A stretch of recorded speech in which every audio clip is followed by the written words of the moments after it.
Hello and welcome to this short video from Leader concerning UHDTV production and the various transmission methods that are being deployed.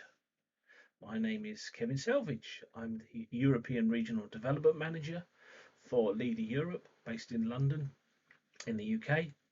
And if you have any questions concerning this presentation or any Leader products, please don't hesitate to contact me on the numbers currently displayed on the screen. So today we're going to look at 4K and UHD transmission methods, and we're going to start off with serial digital video SDI transmission methods. Most people are familiar with Quadlink HD SDI, where we have 4 SDI connections to transport the 4K or UHD image from its source to its destination. Most people have now moved on to Quadlink 3G, where we're now moving a 3G signal in exactly the same way as we did with Quadlink HD SDI.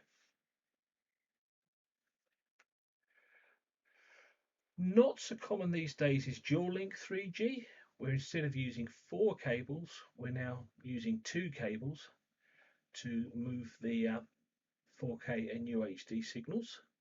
This does have a limitation though, at 10-bit 422, where it will only operate up to 30 frames per second. New to a number of broadcasters is 6G SDI.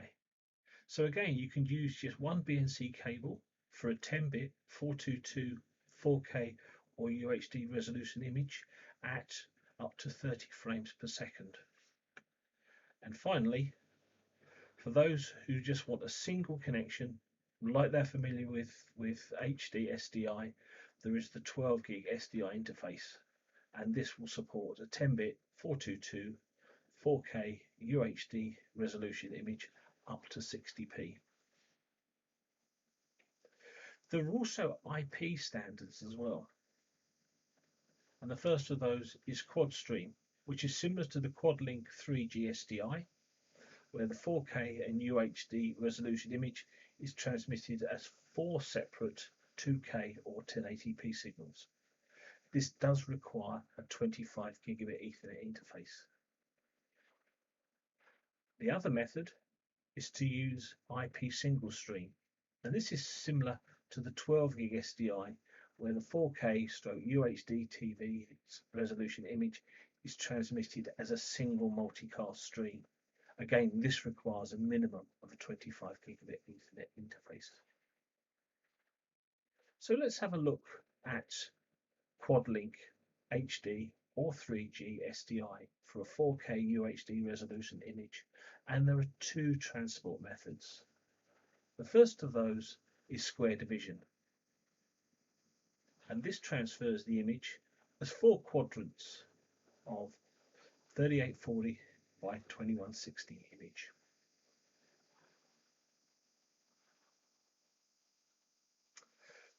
The second method is 2 sample interleave, and here we use 4 sub images and alternate the samples of every 2 pixels and every line.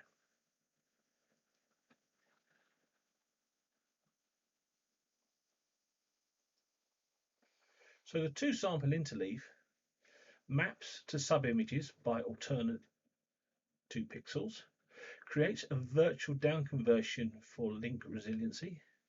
It's mathematically more complex, but it has lower latency, and that's why live production is migrating to this method of operation. Square division creates 4 individual quadrant images. Simple to divide, but requires more buffering and tighter tolerance times. So let's compare the 2, square division versus 2 sample interleave. Starting off with square division. Its advantages: that it is supported by the majority of manufacturers, and it's simple to identify signal routing errors.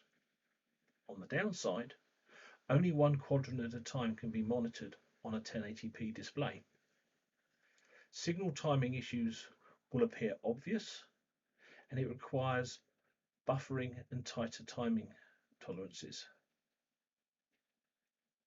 Two-sample interleave, on the other hand, conceals transmission errors and artifacts. It allows picture monitoring on standard 1080p displays,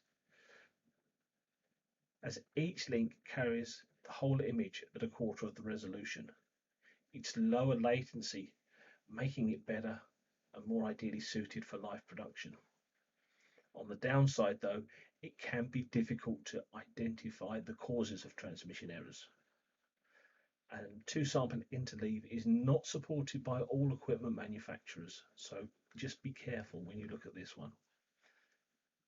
But it can also be difficult to identify signal routing errors as well.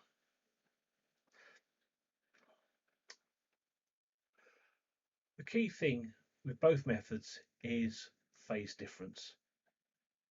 Because we're working with 4 signals, they need to be correctly timed and correctly phase aligned, otherwise you will encounter issues.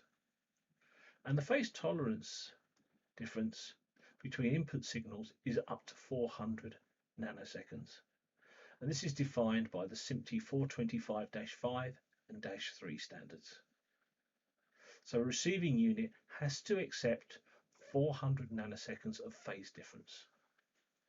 And 400 nanoseconds equals 29 clocks, where 1 clock is 148.35 megahertz.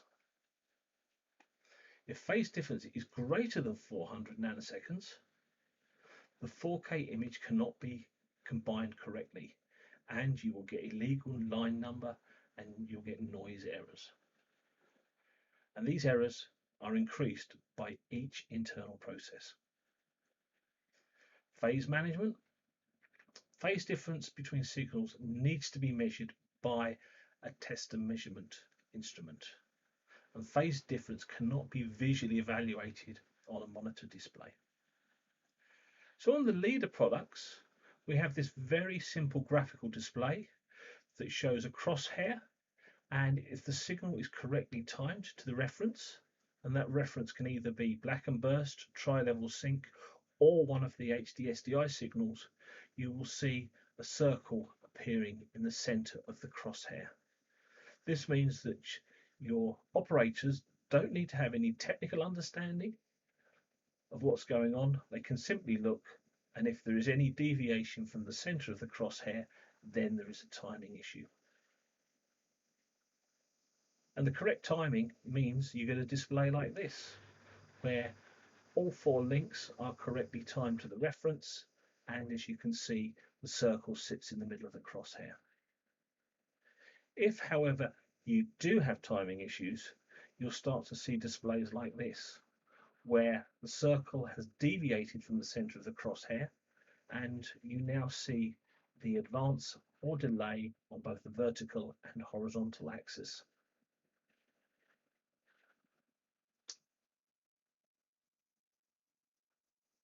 Another big issue with two-sample interleave is cable connection issues.